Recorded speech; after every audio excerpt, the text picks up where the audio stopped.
ആ ഒരു software AI supported ആയിട്ടുള്ള ആ സോഫ്റ്റ്വെയർ ആയിരിക്കും കേരളത്തിലെ വണ്ടികളുടെ ഓട്ടം തീരുമാനിക്കുന്നത്. അവന്റെ ഗുണമെന്ന് പറഞ്ഞാൽ ഈ കോൺവോയ് ആയിട്ട് വണ്ടി പോകുമ്പോൾ നമുക്ക് തോന്നും എന്താണ് KSRTC വരിയായിട്ട് പോകുന്ന ആളില്ലല്ലോ എന്ന് പറയാത്ത ഒരാളും കേരളത്തിലില്ല. അപ്പൊ ഈ വരിയായിട്ട് പോകുന്നതും ആളില്ലാതെ പോകുന്നതും കൺട്രോൾ ചെയ്യാൻ ഈ സോഫ്റ്റ്വെയറിന് കഴിയും. അങ്ങനെ വന്നതിന് ശേഷം സൂപ്പർ ഫാസ്റ്റിലേക്ക് കയറി ഫാസ്റ്റ് ഇതെല്ലാം പുതിയ വണ്ടിയാണ് വരുന്നത്. അത് കഴിഞ്ഞാൽ ഉടനെ താഴോട്ട് വരും. ലോക്കൽ ബസ്സിലേക്ക് വന്നിട്ട് ചെറിയ 4 സിലിണ്ടർ ബസ്സുകളാണ്. 8 മീറ്റർ നീളമുള്ള മിനി ബസ്, സാധാരണ ഒരു ബസ്സിന്റെ നീളമുള്ള ചെറിയ ബസ് 4 സിലിണ്ടർ. അപ്പൊ മൈലേജ് വർദ്ധിക്കും. അപ്പൊ സാധാരണ ഒരു ബസ്സിന് 3.5-4 കിലോമീറ്റർ വരെ കട്ടിച്ച് 3.5 കിട്ടുള്ളൂ. മൈലേജ് കിട്ടിയാൽ ഇതിന് 7 കിലോമീറ്റർ കിട്ടും. ആ ഒരു വ്യത്യാസം ഡീസലിന്റെ കാര്യത്തിൽ വലിയ ലാഭം നമുക്കുണ്ടാക്കും. മൈലേജ് കൂടിയ വണ്ടികളാണ്. ഇപ്പം നമ്മൾ സൂപ്പർ ഫാസ്റ്റ് വന്നു ടാറ്റയുടെ, അവരെ ഓഫർ ചെയ്യുന്ന 5 കിലോമീറ്റർ മേളിലാണ് വലിയ ബസ്സിന്. അതിന്റെ കറക്റ്റ് ടൈമിന് ഗിയറൊക്കെ മാറണം. എല്ലാം ലേറ്റസ്റ്റ് ടെക്നോളജിയാണ്. ഗിയർ മാറാനൊക്കെ അത് പറഞ്ഞു തരും.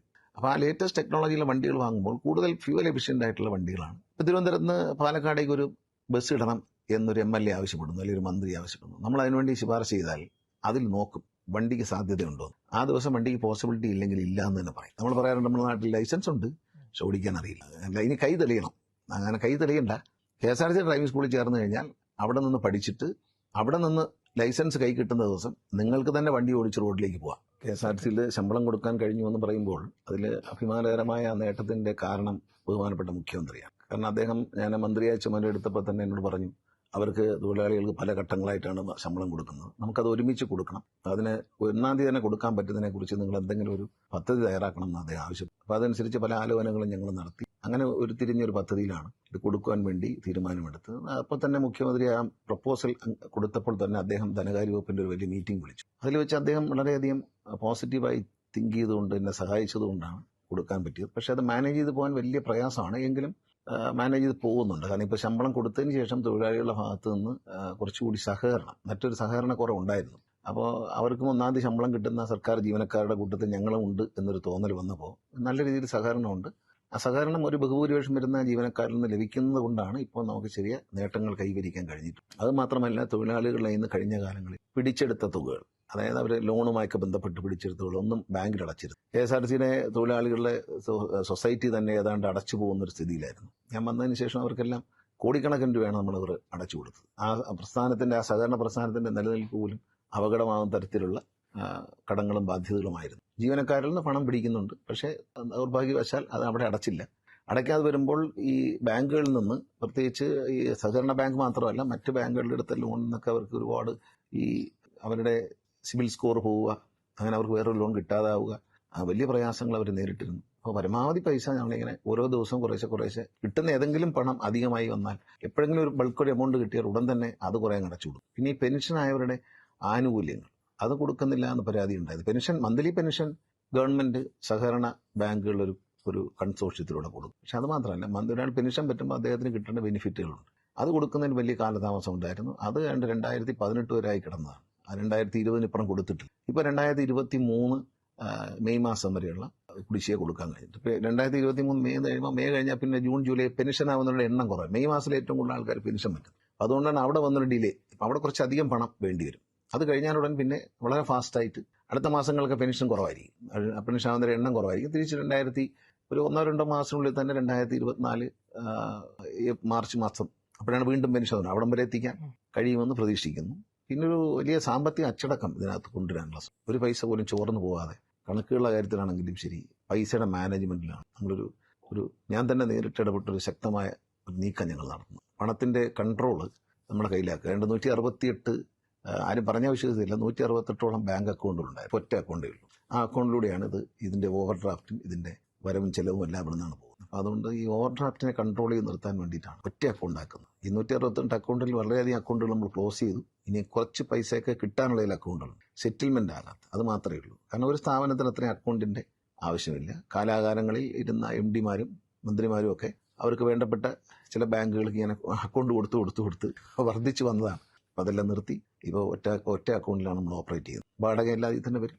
അതുകൊണ്ട് അതൊരു സാമ്പത്തിക അച്ചടക്കം ഉണ്ടാക്കാൻ കഴിഞ്ഞിട്ടുണ്ട്. പിന്നെ ഒരു അടുത്ത ഘട്ടം എന്ന് പറയുന്നത് ഒരു സുതാര്യതയാണ്. പർച്ചേസും പേയ്മെന്റും അല്ല, അതുപോലെ ഈ സുതാര്യ എന്നൊരു സോഫ്റ്റ്വെയറിലേക്ക് നമ്മൾ മാറി. നമ്മൾ തന്നെ ഉണ്ടാക്കിയതാണ് നമ്മുടെ പർപ്പസിന്. KSRTCയുടെ സ്പെയർ പാർട്സിന്റെ മാനേജ്മെന്റ്, അതിന്റെ ഇൻവെന്ററി എല്ലാം കൈകാര്യം ചെയ്തത്, പർച്ചേസ് മുതൽ പേയ്മെന്റ് വരെയുള്ള കാര്യങ്ങൾ ഒരു സോഫ്റ്റ്വെയറിലൂടെ നമ്മൾ നടപ്പിലാക്കുകയാണ്. ഇന്ത്യയിൽ ആദ്യമായി അങ്ങനെ നടപ്പിലാക്കുന്ന സംസ്ഥാനം കേരളമാണ്.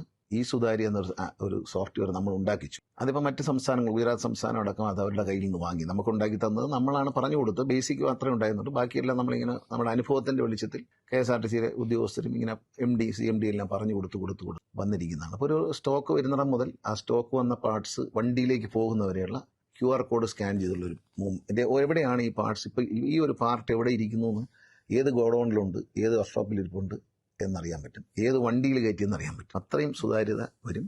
അതോടൊപ്പം തന്നെ അടുത്ത ഘട്ടം എന്ന് പറയുന്നത് റെഡി ആയിക്കൊണ്ടിരിക്കണം പേയ്മെന്റ്. ആദ്യം സാധനം സപ്ലൈ ചെയ്യുന്നവർക്ക് ആദ്യം പേയ്മെന്റ് കൊടുക്കും, രണ്ടാമത് സപ്ലൈ ചെയ്യുന്നവർക്ക് രണ്ടാമത്. ടൈം വെച്ചാണ്. രാവിലെ ഉച്ചയ്ക്ക് ഒരാൾ തന്നാൽ ഉച്ചയ്ക്കുള്ള ആളിന് ആദ്യം കൊടുക്കും, വൈകിട്ട് രാവിലെ തന്നാളിന് ആദ്യം കൊടുക്കും, ഉച്ചയ്ക്കുള്ള ആളിന് രണ്ടാമത് കൊടുക്കും. അത്രത്തോളം ടൈം വെച്ചിട്ടാണ് പ്രിന്റ് ചെയ്യുന്നത്. പിന്നെ സ്റ്റോക്കിനൊരു നിയന്ത്രണം വെച്ചിട്ടുണ്ട്. ആവശ്യമുള്ള സ്റ്റോക്ക് മാത്രമേ വാങ്ങിക്കുന്നുള്ളൂ. ഒരു 500 പാർട്സ് വേണം, അതിൽ 300 തീർന്നു കഴിയുമ്പോൾ 200 ആകുമ്പോൾ ഓട്ടോമാറ്റിക്കായിട്ട് ഒരു പർച്ചേസ് ഓർഡർ ഈ സോഫ്റ്റ്വെയർ തന്നെ ജനറേറ്റ് ചെയ്ത് കമ്പനിക്ക് അയച്ചു കൊടുക്കും. അടുത്ത ഓർഡറാണ് പർച്ചേസ് ഓർഡർ, അവിടെ നിന്ന് അയച്ചു കൊടുക്കും, കമ്പ്യൂട്ടർ തന്നെ അയച്ചു കൊടുക്കും. അപ്പം അങ്ങനെ ഒരു കമ്പ്യൂട്ടറിൻ്റെ ഉപയോഗത്തിൻ്റെ ഒരു IT-യെ പറ്റി വളരെ നല്ലൊരു ധാരണയാണ് ബഹുമാനപ്പെട്ട മുഖ്യമന്ത്രി വരുത്തിയിട്ടുണ്ട്. അപ്പോൾ അദ്ദേഹത്തിൻ്റെ വകുപ്പ് കൂടിയാണ്. പക്ഷേ IT രംഗത്ത് കേരളത്തിൽ ഞാൻ ഉറപ്പിച്ച് പറയാം, ഏറ്റവും വലിയ ഒരു 3 മാസത്തിനുള്ളിൽ നിങ്ങൾക്ക് മനസ്സിലാവും, കേരളത്തിലെ ഏറ്റവും വലിയ IT രംഗത്ത്, കമ്പ്യൂട്ടർ രംഗത്ത് മുന്നോട്ട് ചുവടുവയ്ക്കുന്ന സ്ഥാപനം KSRTC. ഏറ്റവും കൂടുതൽ ടെക്നോളജികളും ആർട്ടിഫിഷ്യൽ ഇൻ്റലിജൻസ് അടക്കമുള്ള ആധുനികമായ ടെക്നോളജി ഉപയോഗിക്കാൻ പോകുന്ന ഇന്ത്യയിലെ ഏറ്റവും കമ്പ്യൂട്ടർ യൂസ് ചെയ്യുന്ന ട്രാൻസ്പോർട്ട് കോർപ്പറേഷൻ മാത്രമല്ല, കേരളത്തിലെ ഡിപ്പാർട്ട്മെൻറ്റുകളിൽ ഏതാണ്ട് കമ്പ്യൂട്ടറിൻ്റെ പൂർണ്ണമായ ഉപയോഗം, ടെക്നോളജിയുടെ പൂർണ്ണമായ ഉപയോഗം കൊണ്ടുവരുന്നത് KSRTC. നമ്മൾ ഇപ്പോൾ തുടങ്ങിയിരിക്കുന്ന പദ്ധതികൾ ഒരു 3 മാസം കൊണ്ടൊക്കെ മാറി വരുമ്പോൾ നമ്മൾ സ്വപ്നം കാണാൻ പറ്റാത്ത തരത്തിലുള്ള ഒരു ലേറ്റസ്റ്റ് ടെക്നോളജിയുടെ വളർച്ച വരും. KSRTC നല്ല മികച്ച പ്രവർത്തനമാണ് നടത്തുന്നത്. പക്ഷെ അതിനകത്ത് കാണുന്ന ഒരു പോരായ്മ എന്ന് പറഞ്ഞാൽ, ഈ കക്ഷികൾ നമ്മുടെ KSRTC ബസ് സ്റ്റാൻഡിൽ എത്തി വേണം ഇത് ചെയ്ത് സ്വീകരിക്കാൻ. അത് മാത്രമല്ല, ഇച്ചിരി ഒരു റെസ്പോൺസിബിലിറ്റി കുറവൊക്കെയാണ്. പല സാധനങ്ങളും, ഉദാഹരണത്തിന് ഒരാൾ അദ്ദേഹത്തിന്റെ പിതാവിന് ആവശ്യമായ ഒരു എമർജൻസി മെഡിസിൻ അയക്കുകയായിരുന്നു. വൈറ്റിലെന്നാണ് അഡ്രസ്സ്, പക്ഷെ വൈന്ന് കണ്ടപ്പോഴേ ഇതുകൊണ്ട് വൈക്കത്തിറക്കി വെച്ചു. ഇതിന് ഒടുവിൽ നമ്മൾ ഇടപെട്ടത് കൊണ്ടു കൊടുക്കേണ്ടി വന്നു. അതുകൊണ്ട് ഞങ്ങളിപ്പോൾ ചെയ്യുന്നതെന്ന് വെച്ചാൽ, ഒരു ടെൻഡർ വിളിച്ചുകൊണ്ട് ഒരു പാർട്ണറെ അതിൻ്റെ കൂടെ കൂട്ടി, അതായത് സാധനങ്ങൾ സൂക്ഷിക്കുക, അതിനെ പാക്ക് ചെയ്ത് വണ്ടിയിൽ കൊടുക്കുക. KSRTC ട്രാൻസ്പോർട്ടേഷൻ മാത്രമേ ഉള്ളൂ. നമ്മളവിടെ എത്തിച്ചു കൊടുക്കുമ്പോൾ KSRTC ബസ് സ്റ്റേഷനുകളിൽ അവർക്കൊരു ഗോഡൗണിനുള്ള സൗകര്യം ചെയ്തു. അവിടുന്ന് അവരുടെ സ്റ്റാഫായിരിക്കും വളരെ വേഗത്തിൽ. ഇപ്പം നമുക്കറിയാം, തമ്പാനൂരിന് പോയി നിന്നാൽ ഒരു 12 മണിക്ക് പോയി നിന്നാൽ 2:30-3 മണിയാകുമ്പോഴാണ് സാധനം തിരഞ്ഞു പറഞ്ഞ് കൊടുക്കുന്നത്. ഒരു സിസ്റ്റമാറ്റിക് അല്ല നമ്മുടെ തന്നെ. പക്ഷേ വരവും ചെലവും എല്ലാം നമ്മുടെ സോഫ്റ്റ്വെയറിലായിരിക്കും പോകുന്നത്. അവർ ഡീൽ ചെയ്യുന്ന മാത്രമേ ഉള്ളൂ, പക്ഷേ ബുക്കിംഗ് എല്ലാം നമ്മുടെ സോഫ്റ്റ്വെയറിലായിരിക്കും. അവർ എടുത്തു കഴിഞ്ഞാൽ അടുത്ത ഘട്ടത്തിൽ അവർ തന്നെ വീടുകളിൽ എത്തിക്കാം എന്നുള്ളൊരു വ്യവസ്ഥയാണ്. ആദ്യം അവർ കൃത്യമായി ട്രാൻസ്പോർട്ട് ചെയ്ത് നമ്മൾ കൊടുക്കും, അവിടുന്ന് കൗണ്ടറിൽ നിന്ന് വളരെ വേഗത്തിൽ സാധനം ലഭ്യമാക്കും. റെസ്പോൺസിബിലിറ്റി അവർക്കായിരിക്കും. അപ്പോൾ കുറച്ചുകൂടെ കാര്യങ്ങൾ നടക്കും. അത് കഴിയുമ്പോൾ അടുത്ത ഘട്ടത്തിൽ പ്രധാന നഗരങ്ങളിൽ, തിരുവനന്തപുരം, കൊച്ചി, കോഴിക്കോടുള്ള നഗരങ്ങളിൽ നേരിട്ട് വീടുകളിൽ എത്തിച്ചു കൊടുക്കാനും വീടുകളിൽ നിന്ന് കളക്ട് ചെയ്യാനും 2 സംവിധാനവും നമ്മൾ കൊണ്ടുവരും. 2-3 മാസം കഴിയുമ്പോഴത്തേക്കും അത് ചെയ്യാൻ കഴിയുമെന്നാണ് വിചാരിക്കുന്നത്. ഈ വരുമാന വർധനവിന്റെ ഭാഗമായിട്ട് വ്യത്യസ്തങ്ങളായ പദ്ധതികൾ KSRTC ആവിഷ്കരിക്കുന്നുണ്ട്. KSRTCയുടെ ബജറ്റ് ടൂറിസം സെല്ല് വളരെ വിജയകരമായി ആ കാര്യങ്ങൾ ചെയ്യുന്നുണ്ട്. അതിനെപ്പറ്റി ഒന്ന് വിശദമാക്കാമോ?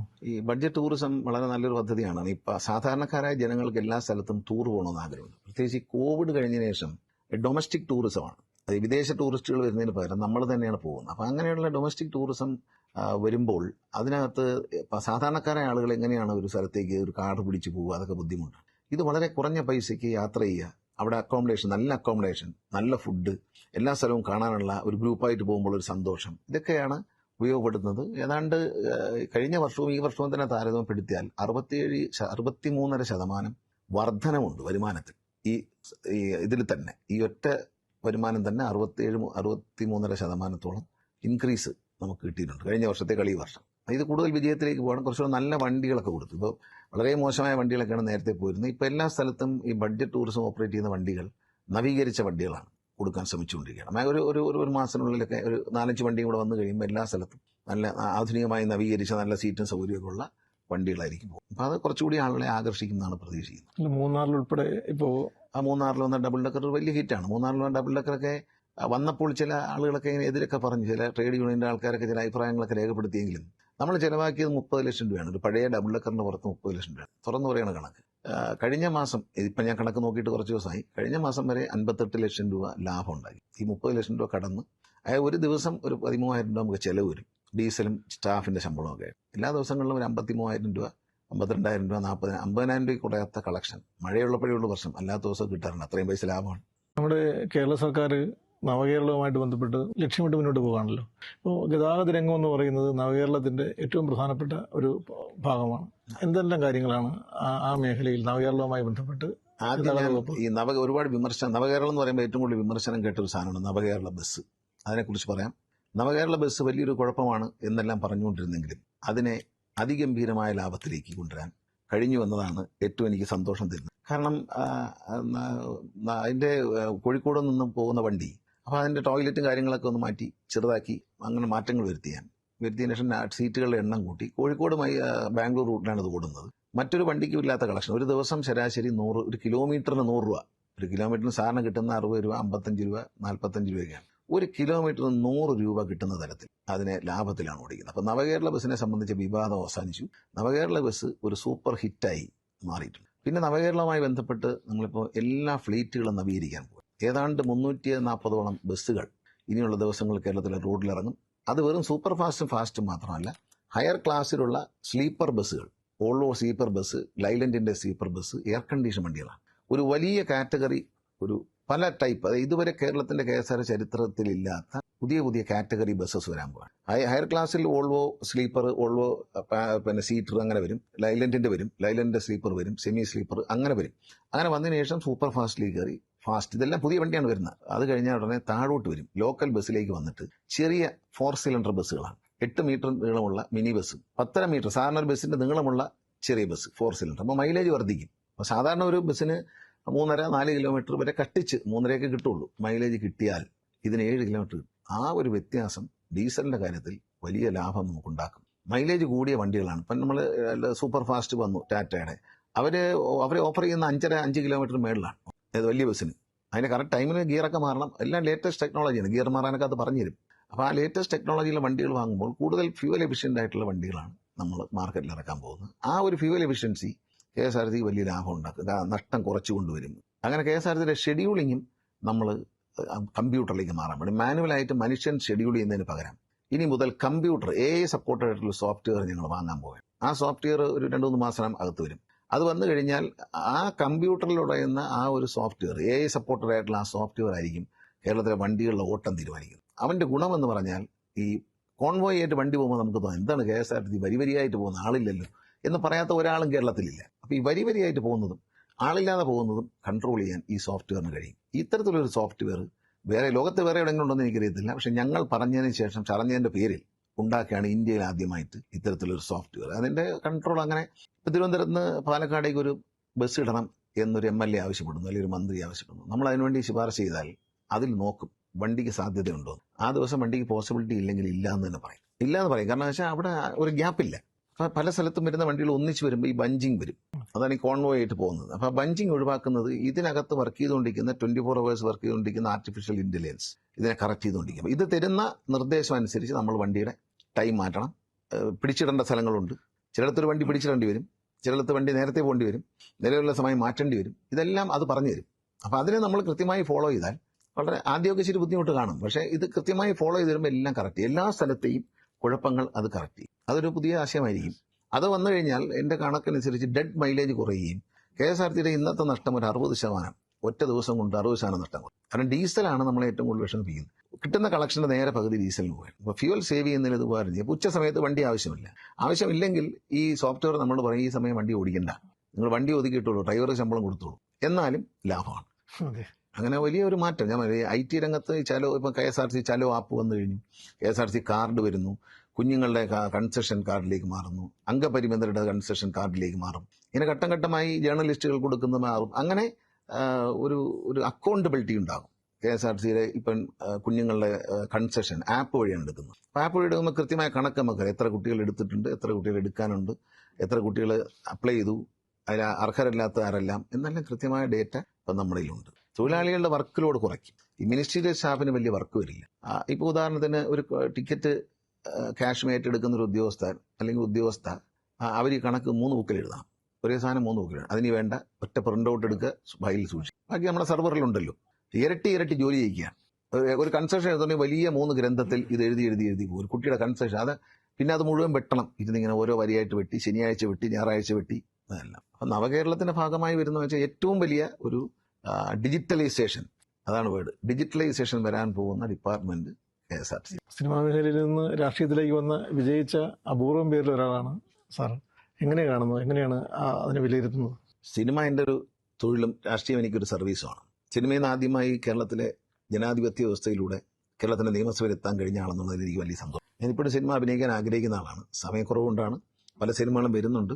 അപ്പോൾ മുഖ്യമന്ത്രിയുടെ അനുവാദം വാങ്ങിയിട്ട് നല്ല സിനിമ വരുമ്പോൾ അഭിനയിക്കാന്ന് വെച്ചാൽ. കാരണം KSRTC ഒരുപാട് പണിയുണ്ട്, മണ്ഡലത്തിലെ ഒരുപാട് പണികളുണ്ട്. അപ്പോൾ എന്നാലും അഭിനയിക്കാൻ നല്ല അവസരം കിട്ടിയാൽ ഞാൻ തീർച്ചയായിട്ടും അഭിനയിക്കും. കാരണം എനിക്കതൊരു ഒരു പാഷനാണ്.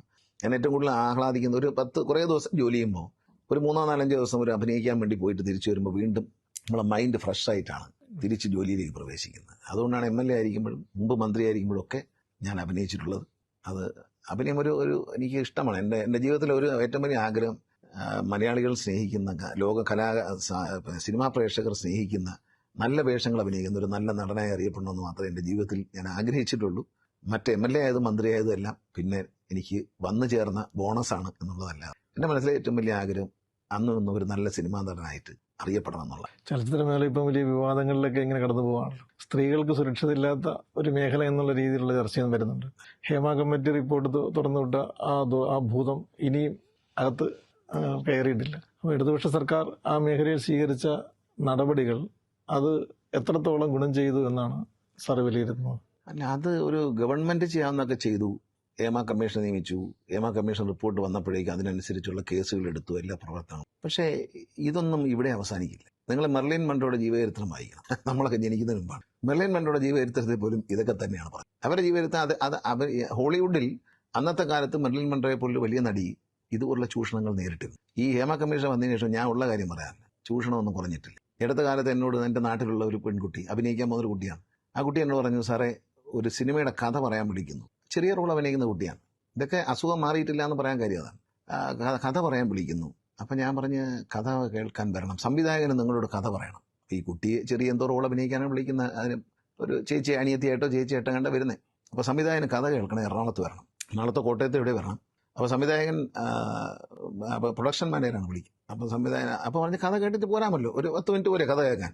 അല്ല, അന്നവിടെ താമസിക്കണം കഥ കേൾക്കാൻ. രാത്രി അദ്ദേഹത്തിന് കഥ പറയാൻ പറ്റത്തുള്ളൂ. അദ്ദേഹത്തിന് നല്ല അസുഖമാണ് ഈ രാത്രി കഥ പറയുന്നത്. എന്നിട്ട് പറഞ്ഞു, അപ്പം ഞാൻ അമ്മയും ഞാനിവിടെ വരാം. ഇല്ല, അമ്മ വേണ്ട, നിങ്ങൾ തനിച്ച് വരാൻ പറ്റുമെങ്കിൽ ഒന്നായിരുന്നു. അപ്പം ഈ വക കഥ എഴുത്തുകാരും കഥ പറച്ചിലുകാരും ഒക്കെ ഇപ്പോഴും ഉണ്ട്. ഹേമ കമ്മീഷൻ റിപ്പോർട്ട് വന്നിട്ടൊന്നും കാര്യമില്ല. ഇത്തരം ആളുകളെ കൈകാര്യം ചെയ്യേണ്ടത് സിനിമയിലെ ഫെഫ്ക പോലുള്ള സ്ഥാപനങ്ങളാണ്. പ്രൊഡക്ഷൻ മാനേജർ നടക്കുന്നവന്മാർ, സംവിധായകനായെന്ന് ധരിക്കുന്ന ആളുകൾ, ഇവരെയെല്ലാം കൈകാര്യം ചെയ്യേണ്ടത് ഫെഫ്ക പോലുള്ള സ്ഥാപനങ്ങളാണ്, സിനിമയിലെ സംഘടനകളാണ്. അല്ല, ഗവൺമെന്റിനകത്ത് ഇടപെടുന്നതിന് ഒരു പരിധിയൊക്കെ ഉണ്ട്. ഇത്തരം കള്ള നാണയങ്ങൾ ഉണ്ടെങ്കിൽ അത് തിരിച്ചറിഞ്ഞ് പരിഹരിക്കേണ്ടത്. ഞാൻ ഈ വിഷയം ശ്രീ ബി ഉണ്ണികൃഷ്ണനെ വിളിച്ച് പറയുണ്ടായി. അദ്ദേഹം സൂചിപ്പിച്ചു. പിന്നെ ആ കുട്ടിയെ സംബന്ധിച്ച് കുട്ടി പേരും വ്യക്തമാക്കാൻ ഭയപ്പെട്ടു. കാരണം ഇനി ഒരു കുഴപ്പം വല്ലതും നമ്മളുണ്ടാക്കും എന്ന് പഠിച്ചിട്ടായിരിക്കാം. പക്ഷെ വളരെ ഹൃദയവിശാലതയോടെ ആ കുട്ടി എന്നോട് പറഞ്ഞ, ഇങ്ങനെ പോകണമെന്ന് പറയും, സാർ എന്താ ചെയ്യേണ്ടതെന്ന് ചോദിച്ചാൽ അവന് പോകരുത്, പോകാൻ പാടില്ല. ഇപ്പോൾ ഒരു സിനിമയിൽ അഭിനയിക്കുന്ന നായികയോടോ നായകനോടല്ലേ കഥ പറയണ്ടായിരിക്കുള്ളൂ. ചെറിയ ചെറിയ വേഷം അഭിനയിക്കാൻ വരുന്ന ജൂനിയർ ആർട്ടിസ്റ്റുകളോടൊക്കെ അവർ കൊച്ചു ചെറുപ്പം ഒരു സീനോ 2 സീനോ അഭിനയിക്കുന്നത് എന്ത് കഥ പറയാൻ? ഇത്തരം കവട സിനിമാക്കാർ ഇപ്പോഴും കറങ്ങുന്നുണ്ട്, അവരെ പിടിക്കണം. ഗതാഗത വകുപ്പുമായിട്ട് ബന്ധപ്പെട്ട് ചോദിക്കുമ്പോൾ അഴിമതി ഒരു പ്രധാനപ്പെട്ട വിഷയമായിട്ട് വരികയാണ്. പക്ഷേ സർക്കാരിൻ്റെ നടപടികളിലൂടെ ഇപ്പോൾ അത് കുറച്ചു കൊണ്ടുവരാൻ നല്ല ഒരു ശ്രമം നടത്തിയിട്ടുണ്ട്. പക്ഷേ എന്താണ് ഭാവിയിൽ ആ ഒരു മേഖലയിൽ സ്വീകരിക്കാൻ പോകുന്ന നടപടി? അതിൽ ഈ കൾച്ചർ ഒന്ന് മാറണം എന്നുള്ളേ ഉള്ളൂ. ചില ആളുകൾ ഇതുകൊണ്ട് അഴിമതി നടത്തി ജീവിക്കാമെന്ന് ആഗ്രഹിക്കുന്നവരുണ്ട്. അവരെ കർശനമായി പിടിക്കുകയും അതിലൊരു വിട്ടുവീഴ്ച ചെയ്യുന്ന കാര്യത്തിൽ ചെയ്യില്ല എന്ന് എനിക്കൊരു നിലപാടുണ്ട്. അപ്പോൾ അതുകൊണ്ട് വളരെ കുറഞ്ഞിട്ടുണ്ട്. ചോദിച്ചു വായ്പൊന്നുമില്ല, കിട്ടിയാൽ വാങ്ങിക്കും എന്നുള്ളതല്ലാതെ. ഇതിനൊക്കെയുള്ള കുഴപ്പമെന്ന് വെച്ചാൽ ഇതിനിടയിൽ ഏജന്റന്മാരും ഡ്രൈവിംഗ് സ്കൂളുകാരും ഒക്കെ ഉണ്ട്. പണ്ട് ഏജന്റ് എന്നൊരു സാധനം ഉണ്ടായിരുന്നു, കൺസൾട്ടന്റ്. അതങ്ങ് മാറി. ഇപ്പോൾ ഏജന്റ് ഡ്രൈവിംഗ് സ്കൂൾ ഉടമയെല്ലാം ഒരാളാണ്. അപ്പോൾ അതുകൊണ്ട് അങ്ങനെ വരുമ്പം ഇത് മാറും. അല്ല, പുതിയൊരു ജനറേഷൻ ചെറുപ്പക്കാരൊക്കെ വരുന്നുണ്ട്. അവർ വരുമ്പോൾ മാറുമായിരിക്കും എന്ന് പ്രതീക്ഷിക്കാം. പക്ഷേ ലൂപ്പ് ഹോൾസ് വളരെ കുറവാണ്. ഇപ്പോൾ ഈ കമ്പ്യൂട്ടറൈസേഷനൊക്കെ വന്നതുകൊണ്ട് പണം കൈപ്പറ്റാനുള്ള കാര്യങ്ങൾ ബുദ്ധിമുട്ടായിരിക്കും. പിന്നെ ഡ്രൈവിംഗ് ടെസ്റ്റ് നടക്കുന്നിടത്തൊക്കെയാണ് ഇങ്ങനെയുള്ള ക്രമക്കേട് ഇപ്പോൾ നടക്കുന്നത്. അതെല്ലാം പുതിയ ടെക്നോളജി വന്നു കഴിയുമ്പോൾ എല്ലാം ക്യാമറയിൽ പകർത്താം. അപ്പോൾ ആരെയും അങ്ങനെ ജയിപ്പിക്കാൻ കഴിയില്ല. ഇപ്പം വളരെ ലൈസൻസിൻ്റെ കാര്യത്തിൽ കേരളത്തിൽ 100 പേര് അപ്ലൈ ചെയ്താൽ വെറും 48 പേരാണ് ജയിക്കുന്നത്. 100 പേര് ടെസ്റ്റ് ചെയ്താൽ 48% ഉള്ളൂ നമ്മുടെ വിജയം. പക്ഷേ KSRTC തുടങ്ങിയ ഡ്രൈവിംഗ് സ്കൂളിൽ നല്ല കോച്ചിങ്ങാണ് കൊടുക്കുന്നത്. അവിടെ 81 അവിടെ പഠിക്കുന്ന കുട്ടികൾ 81% ജയിക്കുന്നുണ്ട്. KSRTC ഡ്രൈവിംഗ് സ്കൂൾ അത് വലിയൊരു സക്സസ് ആണ്. KSRTC ചോദ്യം ചോദിക്കായിരുന്നു ഡ്രൈവിംഗ് സ്കൂളുമായിട്ട് ഈ ഡ്രൈവിംഗ് സ്കൂൾ തുടങ്ങാനുള്ള കാരണം തന്നെ നല്ല ഡ്രൈവിംഗ് ഇല്ല. നമ്മൾ പറയാറുണ്ട് നമ്മുടെ നാട്ടിൽ ലൈസൻസ് ഉണ്ട്, പക്ഷെ ഓടിക്കാൻ അറിയില്ല. അല്ല, ഇനി കൈ തെളിയണം. അങ്ങനെ കൈ തെളിയണ്ട, KSRTC ഡ്രൈവിംഗ് സ്കൂളിൽ ചേർന്ന് കഴിഞ്ഞാൽ അവിടെ നിന്ന് പഠിച്ചിട്ട് അവിടെ നിന്ന് ലൈസൻസ് കൈ കിട്ടുന്ന ദിവസം നിങ്ങൾക്ക് തന്നെ വണ്ടി ഓടിച്ച് റോഡിലേക്ക് പോവാം. അതാണ് ലൈസൻസിങ് സമ്പ്രദായം. അതിൻ്റെ അടുത്തൊരു 4 മാസത്തേക്ക് തിരുവനന്തപുരം KSRTCയുടെ ഡ്രൈവിംഗ് സ്കൂളിൽ അഡ്വാൻസ് ബുക്കിംഗ് ആണ്. കുട്ടികളുടെ പഠിക്കാനുള്ള സ്റ്റുഡൻസിൻ്റെ അഡ്വാൻസ് ബുക്കിംഗ് അടുത്ത 4 മാസത്തേക്കാണ്. തുടങ്ങിയ എല്ലാ സ്ഥലത്തും KSRTC ഡ്രൈവിംഗ് സ്കൂൾ വൻ വിജയമാണ്. കാട്ടാക്കടയിലും ഈ പല മണ്ഡലങ്ങളിൽ 2 പല അസംബ്ലി മണ്ഡലങ്ങളിൽ 2 തുടങ്ങിയിട്ടുണ്ട്. സ്ഥലമുള്ളിടത്താണ് തുടങ്ങുന്നത്. MLA-മാരെല്ലാം സൗകര്യം ചെയ്തു തരുന്നുണ്ട്. അത് എല്ലാവരും ഇപ്പം എല്ലാ പ്രതിപക്ഷ MLA-മാരും അക്കാര്യത്തിൽ മുന്നോട്ട് വരികയും അവർ തുടങ്ങണം എന്നൊരാവശ്യം ഉന്നയിക്കുകയാണ്. പക്ഷേ ഡ്രൈവിംഗ് സ്കൂളുകാരുടെ മേഖലയിൽ നിന്ന് നല്ല പ്രതിരോധം ഈ ഒരു രീതിക്കുണ്ടല്ലോ. അല്ല, അവർ ഈ ജാബോന്റെ കാലത്തുള്ള വണ്ടി, കാറ് കണ്ടുപിടിച്ച കാലത്തുള്ള വണ്ടിയിലാണ് ഡ്രൈവിംഗ് പഠിപ്പിക്കുന്നത്. KSRTC കാറ് കണ്ടുപിടിച്ച പുതിയ വണ്ടിയാണ്, ഏറ്റവും പുതിയ വണ്ടിയാണ് ഉപയോഗിക്കുന്നത്. ബൈക്ക് ഏറ്റവും ലേറ്റസ്റ്റ് ആണ് ഉപയോഗിക്കുന്നത്. എനിക്ക് മനസ്സിലാവാത്തത് അവർക്ക് എന്ത് ബുദ്ധിമുട്ടാണ്. കാരണം KSRTCക്ക് വൻ ലാഭമാണ്. ഞാൻ ആ ലാഭത്തിന് കണക്കൂടെ നിരത്തുന്നില്ല. കോടികളുടെ ലാഭമാണ് KSRTC. ഒരു ഡ്രൈവിംഗ് സ്കൂളിൽ നിന്ന്, ഒറ്റ ഡ്രൈവിംഗ് സ്കൂളിൽ നിന്ന് മാത്രം KSRTCക്ക് ഒരു ഉദാഹരണം പറയാം. KSRTCക്ക് തിരുവനന്തപുരത്ത് തുടങ്ങിയ ഡ്രൈവിംഗ് സ്കൂളിൽ നിന്ന് മാത്രം 6 മാസം കൊണ്ട് 45 ലക്ഷം രൂപ ലാഭം ഉണ്ടാകും. അതിൽ KSRTCയുടെ ജീവനക്കാരുടെ ശമ്പളം കൂടുതലാണ്. സാധാരണ ഡ്രൈവിംഗ് സ്കൂളിൽ കൊടുക്കുന്നതൊക്കെ ചെറിയ പൈസയല്ല, വലിയ പൈസയാണ് നമ്മൾ കൊടുക്കുന്നത്. അപ്പം അത് കൊടുത്തുകൊണ്ട്, അത്രയും ശമ്പളം കൊടുത്തുകൊണ്ട് ഫീസ് നോർമലായിട്ട് ഫീസ് വയ്ക്കുകയും പട്ടികജാതി പട്ടികവർഗ വിഭാഗത്തിൽപ്പെട്ട കുഞ്ഞുങ്ങൾക്ക് ഫീസ് കുറച്ച് വെച്ചുകൊണ്ടും നടത്തുന്ന KSRTC ഡ്രൈവിംഗ് സ്കൂൾ വൻ ലാഭമാണ്. അപ്പം മറ്റവരുടെ ലാഭം എന്തായിരിക്കും? അവരുടെ ലാഭം എന്തായിരിക്കും? അപ്പോൾ ഇതൊരു നഷ്ടക്കച്ചവടമാണെന്നും ഞങ്ങളെല്ലാം പ്രതിസന്ധിയിലാണെന്നും ഞങ്ങളെല്ലാം പട്ടിണിയാകുകയാണെന്നും എന്നൊന്നും പറയുന്നത് ആവശ്യമില്ലാത്ത കാര്യമാണ്. ഞാൻ മന്ത്രിയായി വന്നപ്പോൾ തന്നെ ബഹുമാനപ്പെട്ട മുഖ്യമന്ത്രിയുമായി സംസാരിക്കുമ്പോൾ ഞാൻ പറഞ്ഞു, CM ഒരു നല്ല ലൈസൻസ് കൊടുക്കണമെന്ന് ആഗ്രഹമുണ്ട്, ഈ അപകടങ്ങൾ കുറയ്ക്കാനെന്ന് അദ്ദേഹത്തോട് പറഞ്ഞു. അപ്പോൾ അദ്ദേഹത്തോട് പറഞ്ഞ മറുപടി, നിങ്ങൾ ധൈര്യമായിട്ട് മുന്നോട്ട് പോകും, നല്ല ലൈസൻസ് കൊടുത്താൽ മതി. ഈ അപകടങ്ങളെയൊക്കെ കാരണം റോഡിൽ വണ്ടി ഓടിക്കാൻ ഇറങ്ങാത്തവരാണ്. നന്നായി പഠിച്ചിട്ട് ഇനി വണ്ടി ഓടിച്ചാൽ മതി എന്ന് അദ്ദേഹത്തിൻ്റെ ഒരു ബോൾഡായിട്ടുള്ള ഡിസിഷൻ ഉണ്ട്. ആ സപ്പോർട്ടിൽ മാത്രമാണ് ഞാനത് ചെയ്തുകൊണ്ട് ഗുണമുണ്ടാവും. ഇന്നല്ലെങ്കിൽ നാളെ നിങ്ങൾക്ക് പ്രതീക്ഷിക്കാം നല്ല കുറേ ഡ്രൈവർമാരെ റോഡിൽ കാണും. ഈ ഡ്രൈവിംഗ് അറിയാതെ ലൈസൻസ് എടുക്കുന്നവർ ഇനിയുണ്ട്.